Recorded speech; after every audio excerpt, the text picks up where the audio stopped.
2024년 12월 22일 3부 예배. 에베소서 5장 15절. 지혜 있는 자로서 삶을 주의하여 살피라.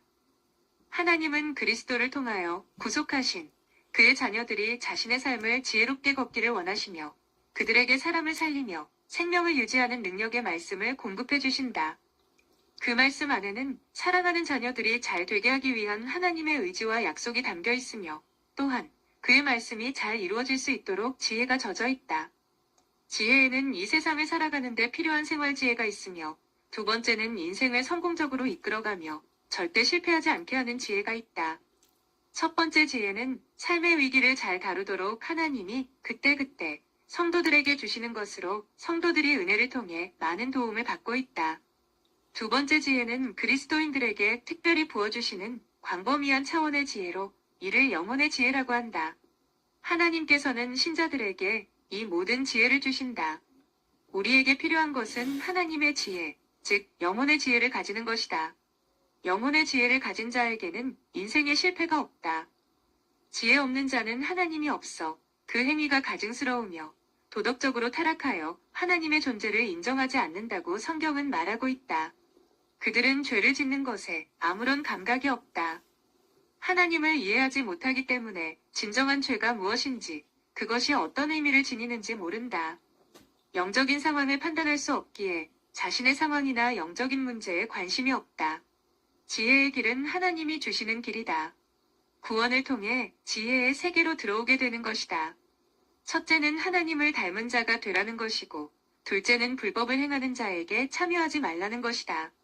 성경에는 그리스도 안에 있는 믿음으로 말미암아 구원에 이르게 하는 지혜가 있다. 그러므로 구원받을 때 의로움과 거룩함, 구속함과 함께 지혜도 주어진다. 지혜가 성장하려면 지식이 필요하다. 하나님에 관한 지식이 있어야 그 안에서 지혜가 자라날 수 있다. 하나님의 지혜와 상급은 바로 죄에 거하는 것, 세상에 속한 정욕과 죄의 종이 되는 것이다. 너희 죄를 버리고 회개하라는 말씀이 처음 복음을 들은 날 들었어야 할 말씀이다. 유혹하더라도 따라하지 말고 악인을 따르지 말라. 이것이 하나님이 적극적으로 명하시고 추천하시는 지혜의 말씀이다. 지혜 없는 자는 결국 지혜를 사용할 수가 없어 죄에 빠져 사단의 함정에 걸려 인생 내내 사단에게 끌려다닐 수밖에 없다. 신자라도 자신의 삶을 면밀하게 주의하여 보지 않으면 쉽게 미련한 것으로 빠져 옛삶을 살 수밖에 없다. 시험에 들어 마음이 빼앗기면 그 사람 안에 있는 하나님은 그 사람에게는 더 이상 그의 주님이 아닌 것이다. 우리는 지혜에 속한 자들이다.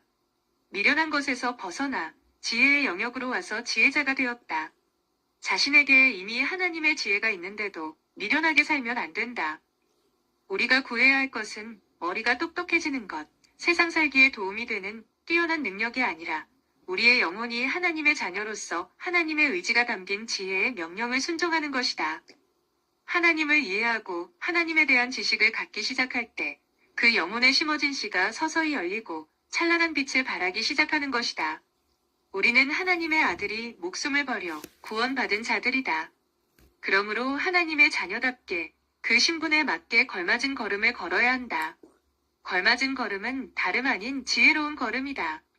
겸손하고 하나가 되어 단결하며 세상과 구별되어 사랑하여 빛 안에 거하는 빛의 자녀로 행하여야 한다.